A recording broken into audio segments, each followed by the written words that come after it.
Behold the Persian Empire in its zenith, under the reign of King Ahasuerus, a monarch whose domain stretched from India to Ethiopia. To showcase the sheer scale of his magnificent glory, he threw a festival lasting an astonishing 180 days. It was the ultimate display of power, a spectacle of wealth meant to leave every prince and governor in absolute awe. On the seventh and final day, when the wine had flowed freely and the king's heart was swollen with arrogance, he made a reckless and unprecedented command. He ordered his 7 chamberlains to bring Queen Vashti before the assembly of drunken men, wearing her royal crown, for one purpose: to parade her beauty like a prized object. But Queen Vashti was not an object.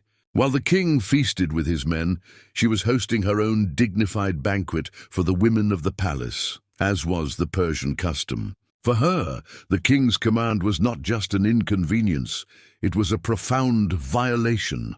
Persian law and culture held a woman's honor in the highest regard, and to be summoned and displayed in such a manner was the deepest humiliation. In that moment, she faced a choice: her title or her integrity. She chose integrity. She refused. The news of her defiance struck the court like a thunderclap. The king's public embarrassment quickly morphed into blinding rage. His advisors, seeing not just a marital dispute, but a threat to the entire patriarchal order, panicked. They warned the king, "This act of the queen will become known to all women, causing them to despise their husbands. Your entire kingdom will be filled with disrespect and discord." To quell this perceived rebellion, the punishment had to be absolute and irreversible. A royal edict was drafted and sealed into the unalterable laws of the Medes and Persians. Vashti was to be deposed. She would never again come before the king, and her royal estate would be given to another. She was banished, erased from the royal court, a sacrifice to a fragile ego.